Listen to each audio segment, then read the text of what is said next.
Marcus Chun had always been different from other humans aboard the colony ship Harmony. While most settlers focused on farming or trade, Marcus spent his days in the ship's training halls, pushing his body beyond what anyone thought possible. The other colonists whispered that he was preparing for something, but Marcus never explained what drove him to train with such intensity. The Harmony had been humanity's hope for a new beginning. After Earth became uninhabitable, 12,000 humans had volunteered to travel to Kepler 442b, a planet that promised fresh air, clean water, and a chance to rebuild civilization. The journey took 18 years, and Marcus had spent most of that time training, learning, and preparing for threats that others dismissed as paranoia. When they finally reached Kepler 442b, the planet seemed perfect. Rolling green hills stretched as far as the eye could see. Crystal-clear rivers wound through valleys filled with strange but beautiful plants, and the air tasted sweeter than anything they remembered from Earth.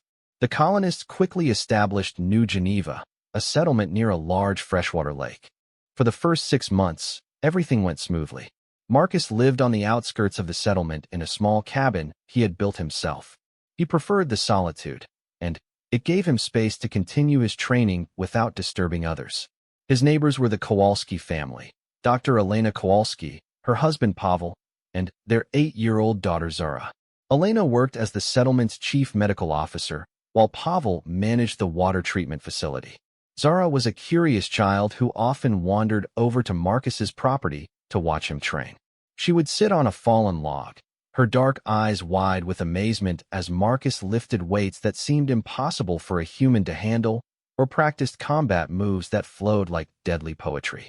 Marcus had initially tried to discourage her visits, but Zara's genuine interest and innocent questions gradually wore down his defenses. "Why do you train so hard?" Zara asked one afternoon, swinging her legs from her perch on the log. Marcus paused in his routine, wiping sweat from his forehead. "Because someone has to be ready." "Ready for what?" Marcus looked toward the thick forest that surrounded their settlement. The trees were tall and alien, their purple bark gleaming in the afternoon sun. Between the trunks, shadows moved in ways that made his instincts scream warnings. "You never know what's out there, little one." Elena often came to collect her daughter, and, over time, she and Marcus developed a friendship built on mutual respect. She admired his dedication, and he appreciated her intelligence and compassion. Elena was one of the few people who didn't think Marcus was crazy for his constant preparation. "The scans show this planet has some large predators," Elena told him one evening as they watched Zara play near the lake. "Nothing we can't handle with proper precautions, but you're not wrong to stay alert." Marcus nodded, but his eyes remained fixed on the forest. His enhanced senses, modifications he had undergone before the journey, picked up sounds and scents that others missed. Something was moving through those trees, something that watched and waited. The first attack came on a Tuesday morning. Marcus was checking his equipment when screams erupted from the settlement. He grabbed his combat gear and sprinted toward the noise, arriving just as a creature burst from the forest into the main square. The thing stood 12 feet tall, with 4 arms ending in razor-sharp claws and a mouth full of teeth designed for tearing flesh. Its skin was mottled green and brown, perfect camouflage for the forest, and its yellow eyes burned with predatory intelligence. The colonists scattered in terror as the creature, which they would later call a ripper, began hunting. Marcus didn't hesitate. He launched himself at the monster, his enhanced strength allowing him to knock it off balance. The ripper snarled and swiped at him with its claws, but Marcus had trained for this moment his entire life. He rolled under the attack and drove his combat knife deep into the creature's leg. The fight was brutal but brief. Marcus used every technique he had mastered, every advantage his modifications gave him, to bring down the ripper. When it finally fell, black blood pooling around its massive form, the colonists stared at Marcus in a mixture of awe and fear. "How did you know how to do that?" demanded Colonel Hayes, the settlement's military leader. Marcus wiped the black blood from his knife. "I prepared. That attack was just the beginning." Over the following weeks, more rippers emerged from the forest. They seemed to be testing the settlement's defenses, probing for weaknesses. Marcus found himself serving as an unofficial guardian, patrolling the perimeter and responding to attacks. Each battle taught him more about these creatures, and what he learned troubled him. The Rippers were intelligent. They coordinated their attacks, learned from their failures, and adapted their tactics. More concerning, their numbers seemed to be growing. Marcus began to suspect that the settlement's presence had triggered some kind of response from the planet's ecosystem. Dr. Elena Kowalski studied the Ripper corpses and confirmed Marcus's fears. These creatures aren't just predators, she explained during a settlement meeting. They're showing signs of rapid evolution. Their brain structure suggests they're capable of complex problem-solving and social organization. The attacks escalated. What started as single creatures testing their defenses became coordinated assault by groups of 3 or 4 Rippers. Marcus found himself sleeping less and training more, knowing that each day brought new challenges. It was during one of these attacks that Marcus first noticed something that chilled him to the bone. While fighting 2 Rippers near the settlement's eastern edge, he saw movement in the forest that didn't match the chaotic patterns of fleeing animals. The shadows moved with purpose, and Marcus caught glimpses of yellow eyes watching from the darkness. They were being studied. After driving off the attackers, Marcus ventured into the forest alone, following tracks and signs that others would have missed. What he found confirmed his worst fears. The Rippers had established a territory around the human settlement, and their numbers were far greater than anyone realized. He counted at least 50 of the creatures in the area he scouted, and the tracks suggested there were many more. They had built crude shelters and seemed to be organizing into a hunting party. Most disturbing of all, they appeared to be waiting for something. Marcus returned to the settlement and tried to warn the leadership council, but his concerns were dismissed. "You're seeing threats that aren't there," Colonel Hayes told him. "We've handled every attack so far. There's no evidence of large-scale organization." But Marcus knew better. His enhanced senses and combat experience told him a story that the others couldn't read. The Rippers were preparing for a massive assault, and when it came, the settlement's current defenses would be completely inadequate. He began making his own preparations. Marcus reinforced his cabin, stockpiled weapons and supplies, and created detailed plans for defending specific areas of the settlement. He also started teaching basic self-defense to anyone willing to learn, though few colonists took him seriously. Elena was different. She listened to his warnings and began making her own preparations. "If you're right about this, what do we do?" she asked during one of their evening conversations. "We survive," Marcus replied simply. "We protect what matters most." The attack came 3 weeks later, on a night when the settlement was celebrating the successful harvest of their first crops. Most of the colonists had gathered in the community center for a feast, leaving the perimeter lightly guarded. Marcus was on patrol when his enhanced hearing picked up the sound of movement in the forest. Not the chaotic crashing of a few Rippers charging blindly, but the coordinated advance of a large force. He activated his communication device and tried to warn the settlement, but something was jamming the signals. The first wave hit the eastern perimeter just as Marcus reached the community center. 20 Rippers burst from the forest simultaneously, their roars echoing across the settlement as they began their assault. But these weren't random attacks. The creatures moved with military precision, striking at key infrastructure points while others drove the panicking colonists toward predetermined kill zones. Marcus fought his way through the chaos, taking down 3 Rippers before reaching the community center. Inside, he found Elena and Zara huddled with other families as Colonel Hayes tried to organize a defense. "The perimeter is compromised," Marcus reported. "They're using coordinated tactics. This isn't random hunting behavior." Hayes stared at him in shock. "How many?" "At least 20 in the first wave. Probably more coming." The sounds of battle grew louder outside. Screams mixed with the roar of Rippers and the crack of energy weapons. Through the windows, they could see the orange glow of fires burning throughout the settlement. "What do we do?" Elena asked, clutching Zara protectively.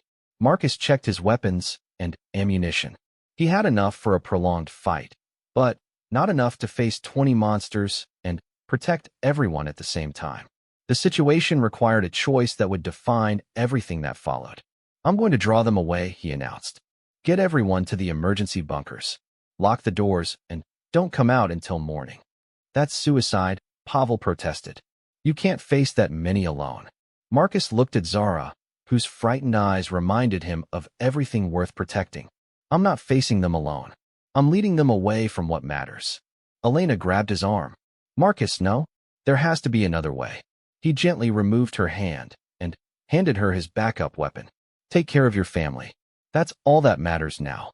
Before anyone could stop him, Marcus burst through the community center's main door and into the nightmare outside.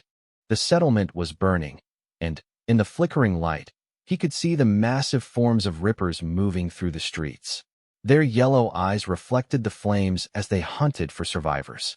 Marcus opened fire immediately, his enhanced reflexes allowing him to target the nearest creatures with deadly precision. His first shots dropped 2 rippers, and the sound drew the attention of the others. Exactly what he wanted. Come on, he shouted, backing toward the forest. You want to fight? Come and get it. The rippers responded to his challenge, abandoning their systematic destruction of the settlement to focus on this new threat. Marcus continued to fire as he retreated, dropping another creature and wounding 2 more.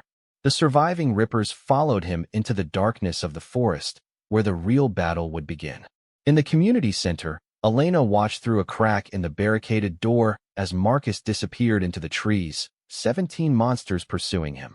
Behind those 17, she could see shapes moving in the darkness that suggested even more creatures were joining the hunt. Mama, Zara whispered, will Marcus come back? Elena didn't know how to answer. Through the window, she could see muzzle flashes deep in the forest as Marcus fought for his life and theirs. Each flash represented a moment where a single human stood between her family and certain death. The sounds of battle continued through the night, growing more distant as Marcus led the creatures deeper into their own territory. By dawn, an eerie silence had settled over the settlement. The fires had burned themselves out, and no movement could be seen in the forest. Marcus had disappeared into the darkness with 20 monsters, and only silence had returned.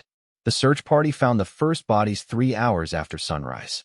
Colonel Hayes led a team of 12 armed volunteers into the forest, following the trail of destruction that Marcus had left during his desperate flight. What they discovered defied everything they thought they knew about human limitations. The first Ripper corpse lay 200 meters from the settlement's edge. The massive creature had been killed by a precise shot to the head, but its body showed signs of additional trauma. Claw marks on nearby trees suggested a violent struggle had taken place here. How is this possible? Whispered Dr. Sarah Kim, the settlement's biologist. One man did this. Hayes examined the scene with growing amazement. Look at the spacing between the shots. He was moving fast, hitting targets while backing up through dense forest.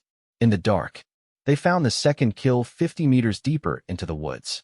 This Ripper had been brought down by multiple shots, and the surrounding vegetation was torn apart by the creature's death throes. Blood trails led in multiple directions, showing that Marcus had wounded several others during this encounter. Elena insisted on joining the search despite Pavel's protests. She needed to see for herself what had happened to the man who had saved her family. As they moved deeper into the alien forest, the evidence of Marcus's fighting retreat became more spectacular. The third and fourth bodies were found together, and the scene told a story of incredible courage and skill. Marcus had apparently made a stand here, using a fallen tree as cover while engaging multiple attackers. The 2 Rippers had been killed by shots to vital organs, but spent shell casings scattered around the defensive position showed that Marcus had fired dozens of rounds during this engagement. He's leading them away from us, Elena realized aloud. Every fight is further from the settlement. The search party continued following the trail, and, with each discovery, their respect for Marcus grew. The 5th Ripper had been killed in hand-to-hand combat. Deep knife wounds in the creature's throat showed that Marcus had been forced into close-quarters fighting when his ammunition ran low. The man's a legend, muttered Sergeant Williams, one of Hayes's most experienced soldiers. I've seen special forces operations that weren't this impressive. But Elena noticed something the soldiers missed. Each kill site showed signs that Marcus was slowing down. The distances between encounters were getting shorter, and the defensive positions were becoming less optimal. He was running out of ammunition, and the Rippers were wearing him down. they found the sixth and seventh bodies near a small stream. Here, the story became more complex. The tracks showed that Marcus had tried to use the water to mask his scent and confuse his pursuers, but the creatures had anticipated this tactic. They had split into two groups, trying to surround him. Marcus had responded by abandoning stealth entirely.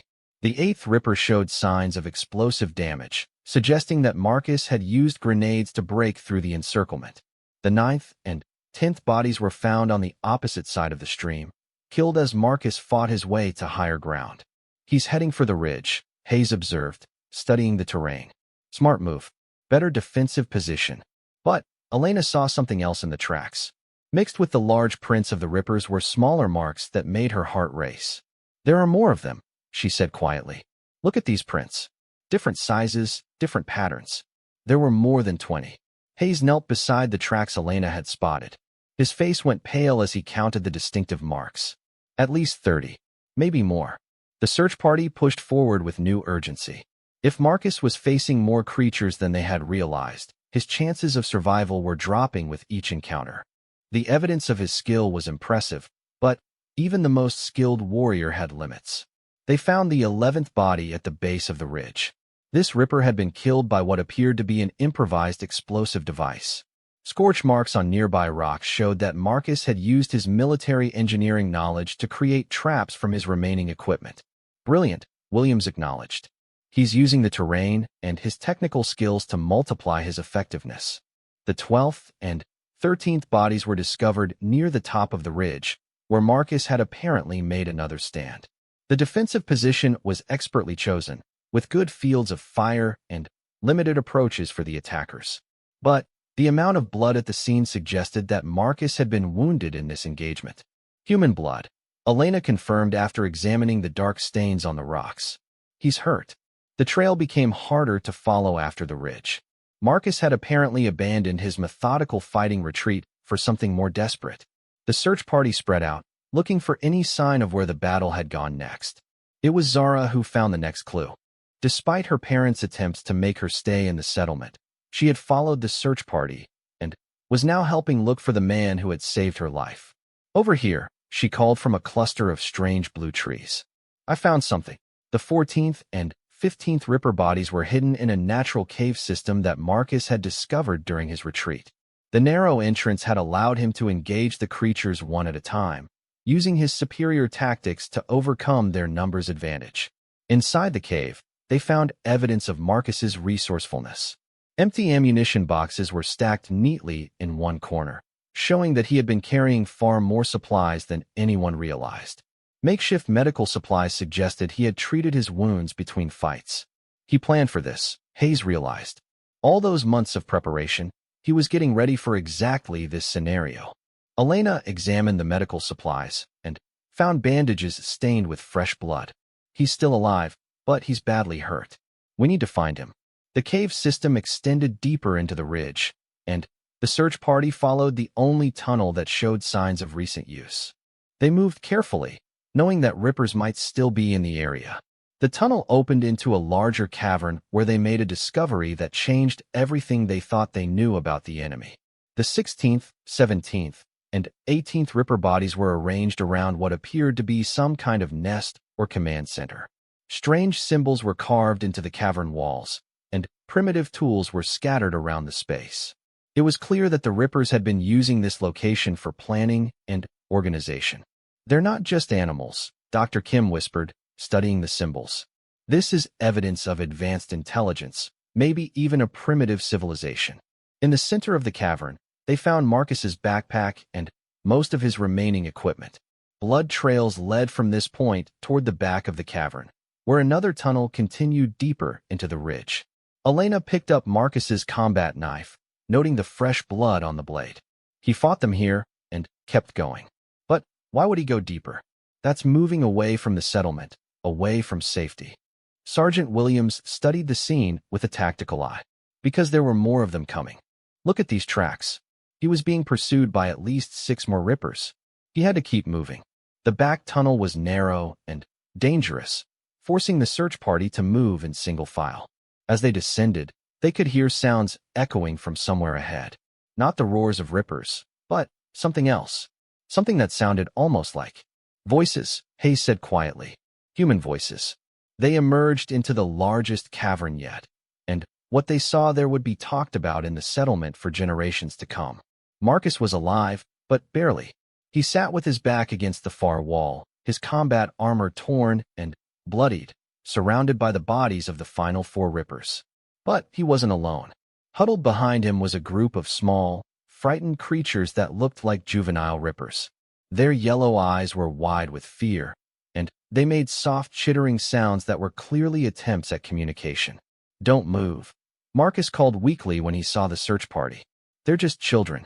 The Rippers we fought, they were protecting their young. Elena rushed to Marcus's side, immediately beginning to assess his injuries. He had multiple deep cuts and what appeared to be a severe concussion, but he was conscious and alert. Marcus, what happened here? She asked while applying pressure to his worst wound. The adult Rippers were trying to drive us away from their breeding grounds, Marcus explained, his voice barely above a whisper. Our settlement is built right on top of their ancestral nesting area.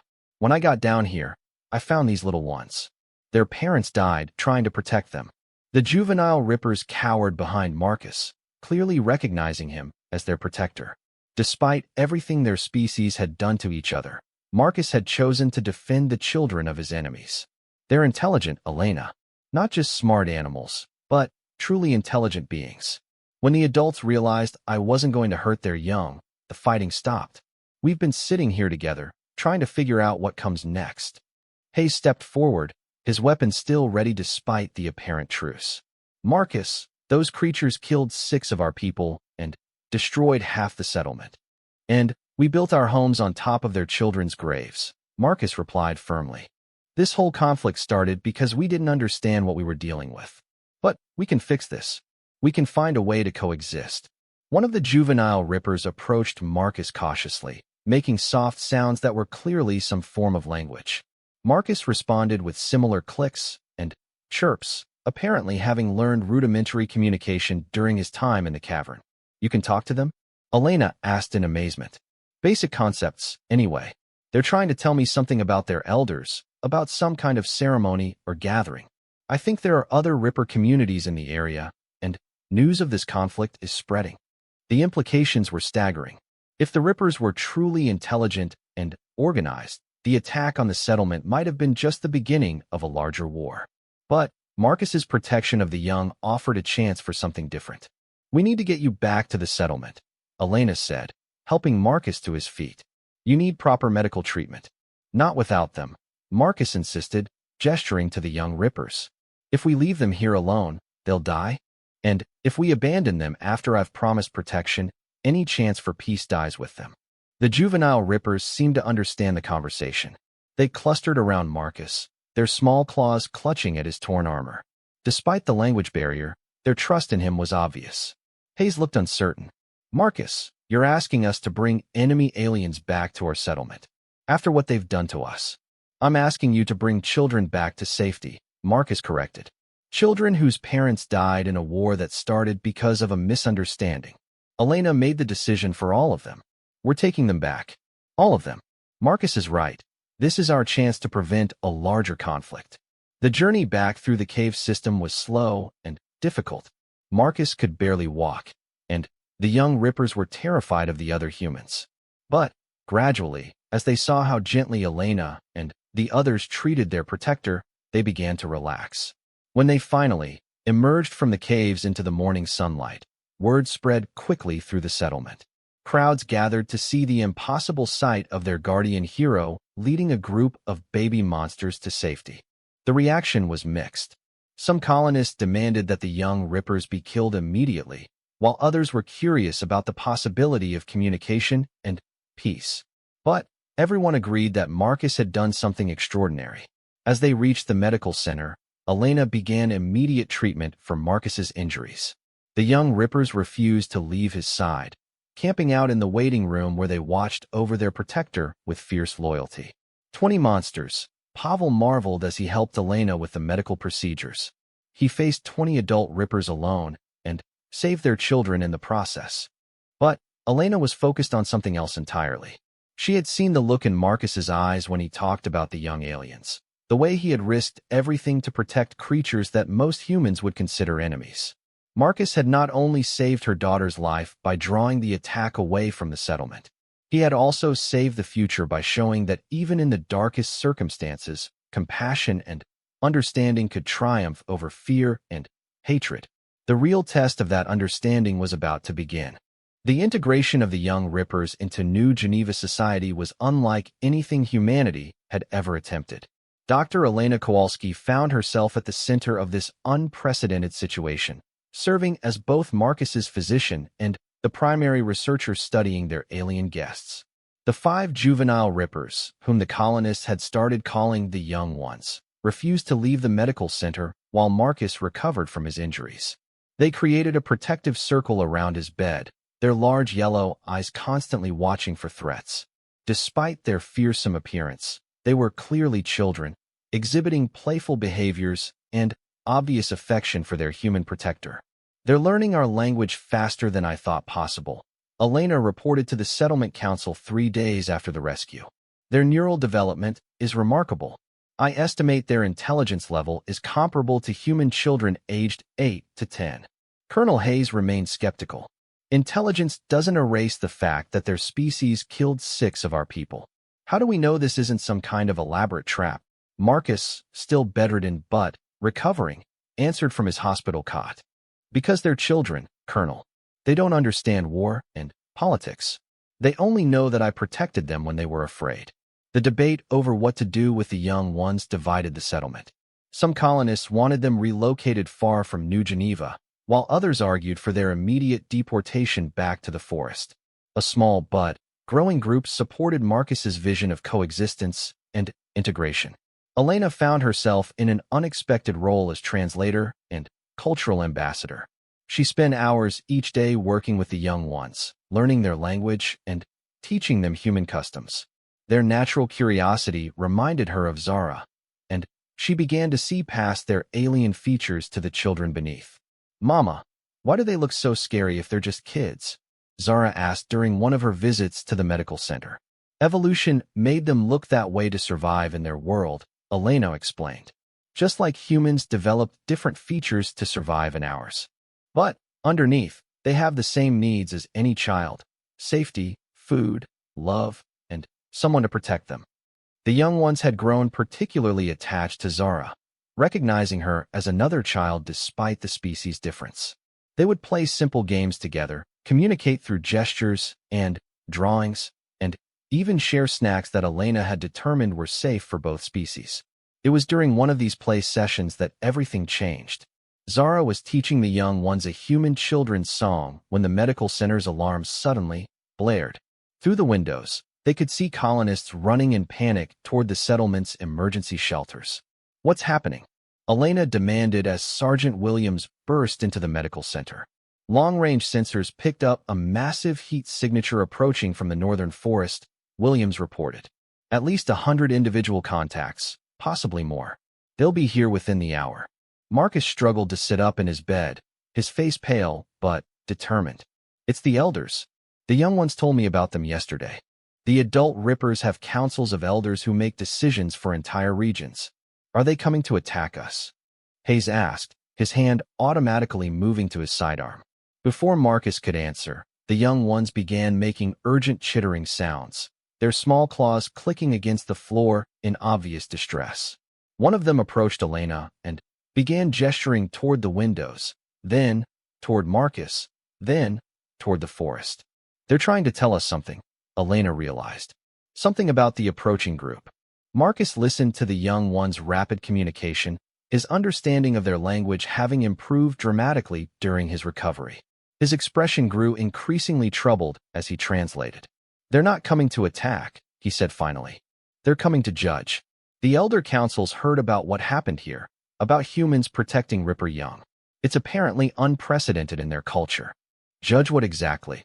Hayes demanded. "Whether humans are worthy of coexistence, or whether we're a threat that needs to be eliminated entirely." The implications sent a chill through everyone present. If the approaching force represented multiple Ripper communities, the settlement's defenses would be completely inadequate.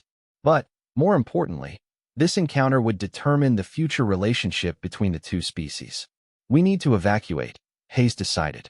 Get everyone to the emergency bunkers and prepare for siege conditions. No, Marcus said firmly, forcing himself to stand despite Elena's protests. That's exactly the wrong approach. If we hide in bunkers, we prove that we're afraid and potentially hostile.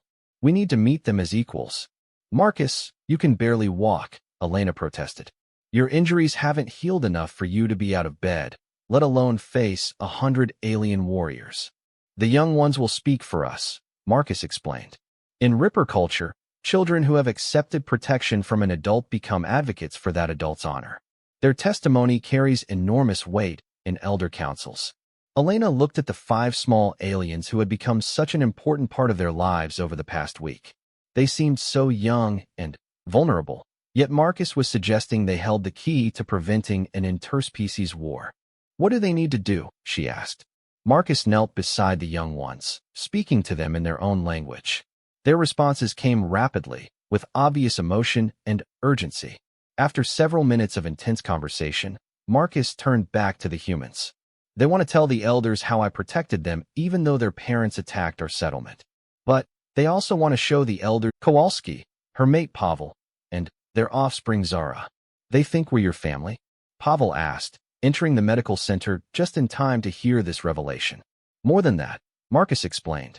They've observed how Elena has cared for me during my recovery, how Zara has played with their young, how you've brought me food and checked on my welfare. In their understanding, we've formed a family bond. Elena realized the full implications of what Marcus was proposing. You want us to present ourselves to a council of alien elders as your family, to vouch for your character and trustworthiness. It's the only way to prevent a war, Marcus said simply. If the elders decide that humans cannot be trusted, they'll drive us off this planet. If they decide we can coexist, this could be the beginning of something amazing. Before Elena could respond, Zara spoke up from where she had been quietly listening. Marcus saved us. Now we save him. The simple wisdom of a child's logic cut through all the adult complications. Elena looked at her husband, seeing her own decision reflected in his eyes. What do we need to do? She asked. The preparation took 30 minutes that felt like hours. Marcus explained the protocols of Ripper Elder Councils while Elena gathered supplies, and Pavel organized the settlement's emergency response. The other colonists would remain in protective positions, ready to defend themselves if the diplomatic approach failed.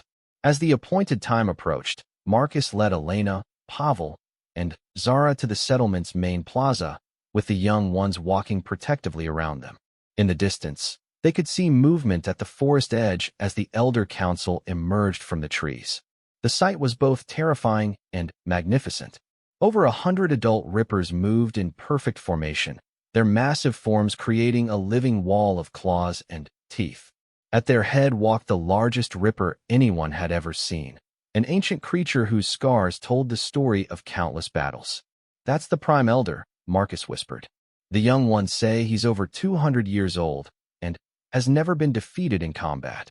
The Elder Council arranged itself in a vast semicircle around the plaza, with the Prime Elder taking position directly in front of Marcus and his adopted family. For several moments, the two groups simply stared at each other across the cultural and biological gulf that separated them. Then, the Prime Elder spoke, his voice a deep rumble that seemed to vibrate through the ground itself. The young ones immediately responded, their high-pitched voices carrying clearly across the plaza as they spoke rapidly in their own language. They're telling the story, Marcus translated quietly. How their parents attacked the settlement, how I led the warriors away, how I protected the young even after their parents died. The testimony went on for several minutes, with each of the young ones contributing different details. Elena watched the Elder Council's reactions, noting how their posture and expressions changed as the story unfolded. When the young ones finished their account, the Prime Elder turned his attention to Marcus. The ancient creature's yellow eyes seemed to look straight through him as he spoke in careful, accented English. Human warrior, you protected our young after our warriors fell in battle. This is not the way of predators. Predators consume the young of their enemies. Why did you choose differently? Marcus stepped forward, ignoring the pain from his still healing injuries. Because they were children. In human culture, the protection of children transcends all other considerations. Their species didn't matter, only their need for protection. And these humans, the Prime Elder gestured toward Elena's family. They accepted Ripper Young into their care without fear. Elena found herself speaking before she consciously decided to answer. Our daughter played with them. I treated their minor injuries alongside Marcus's wounds. My husband brought them food. They became part of our family because Marcus brought them into our family. The Prime Elder's massive head tilted slightly, a gesture that might have indicated consideration or confusion. You claim family bond with one who is not your mate, not your offspring, not your bloodkin. Family isn't just blood, Zara said suddenly, her young voice carrying clearly in the plaza's silence. Family is who you choose to love and protect. Marcus chose to protect Ripper children. We choose to protect Marcus. That makes us family. A murmur ran through the Elder Council, and Elena saw several of the massive creatures exchange glances that seemed almost surprised. After a long moment, the Prime Elder spoke again. Child Human speaks of choice family. This is concept known to our people, but rarely seen. You claim this warrior belongs to your family unit. Yes, Elena said firmly, surprised by the certainty in her own voice. Then, you accept responsibility for his actions? You vouch for his honor with your own lives. The question hung in the air like a physical presence. Elena realized that this was the crucial moment, the point where words would either build a bridge between species or condemn them all to continued conflict. We accept responsibility, she said. Marcus Chun is a man of honor who risked his life to save my family and your children. If you judge him, you judge us all. The Prime Elder stared at her for a long moment, then did something that shocked everyone present. The ancient warrior lowered his massive head in what could only be described as a bow of respect. Human mother who speaks for warrior protector, your words carry the weight of truth. Your actions prove your honor. The council has heard the testimony of our young and seen the evidence of your family bond. He straightened and addressed the entire gathering in a voice that carried the authority of ages. The council decides. Humans who protect the young of all species may remain.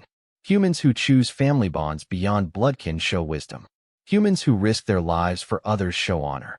These humans may build their nest beside our territory. Elena felt tears streaming down her face as the implications hit her. Not just peace, but acceptance. Not just coexistence, but respect. But the Prime Elder wasn't finished. He turned back to Marcus with something that might have been a smile on his alien features. Warrior Protector, the young ones you saved have requested to remain with your family unit until they reach adult age. Do you accept this responsibility? Marcus looked at Elena, Pavel, and Zara, seeing the same answer in all their eyes. We accept. They will be safe with us. The Prime Elder nodded approvingly. Then, let this be remembered. The day when Ripper Young and Human Young played together as siblings. The day when two species chose family bonds over fear. The day when a human warrior faced 20 monsters to save the children of his enemies. As the Elder Council prepared to depart, the Prime Elder approached Elena directly.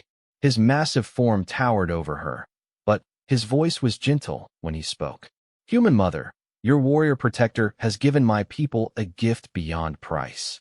He showed us that courage and honor exist beyond species boundaries. How may we repay this debt? Elena looked at Marcus, still pale and wounded but standing proud beside his adopted alien siblings. She thought of Zara playing happily with creatures that had once been considered monsters. She thought of the future they were all building together. Teach us, she said simply. Teach us about this world. Help us build something better than either of our species could create alone. The Prime Elder's reply came not in words but in actions. He touched Elena's shoulder with one massive claw in a gesture of respect and kinship. Human Mother who speaks wisdom, the teaching begins now. As the sun set over New Geneva that evening, two species that had been enemies at dawn were sharing their first meal together. Children of both races played in the plaza while their parents learned each other's languages and customs. Elena sat beside Marcus as he recovered on a makeshift bed under the stars, watching Zara teach Ripper Young how to build sandcastles while young Ripper voices tried to master human lullabies. You know, she said quietly. When we left Earth, we were looking for a new home. I never imagined we'd find a new family too. Marcus squeezed her hand gently. The best families are the ones we choose, not the ones we're born into. In the distance, Pavel was attempting to learn Ripper cooking techniques while the settlement's children gathered around a group of elder warriors who were sharing stories of the world beyond the forest. Marcus, Elena said, her voice thick with emotion. What you did out there, facing those 20 monsters alone. I'll never be able to thank you enough. You already have, Marcus replied, gesturing toward the incredible scene before them. You gave them a family. You gave me a family. You turned a war into a beginning. As the first stars appeared overhead, Elena realized that her tears were no longer from fear or relief, but from gratitude so profound it threatened to overwhelm her. Marcus had faced 20 monsters to save her daughter, but, in the end, he had saved them all. The cry of gratitude that broke from her throat that night carried across the plaza, mixing with the sounds of two species learning to build a future together. It was the sound of a mother's love, a warrior's sacrifice, and the birth of something unprecedented in the galaxy, a family that transcended the boundaries of species, fear, and ancient prejudice. In years to come, when the story was told throughout human space and Ripper territories alike, they would remember this as the day when 20 monsters became 20 teachers, when enemies became family, and when one man's courage showed two civilizations what was possible when they chose love over fear.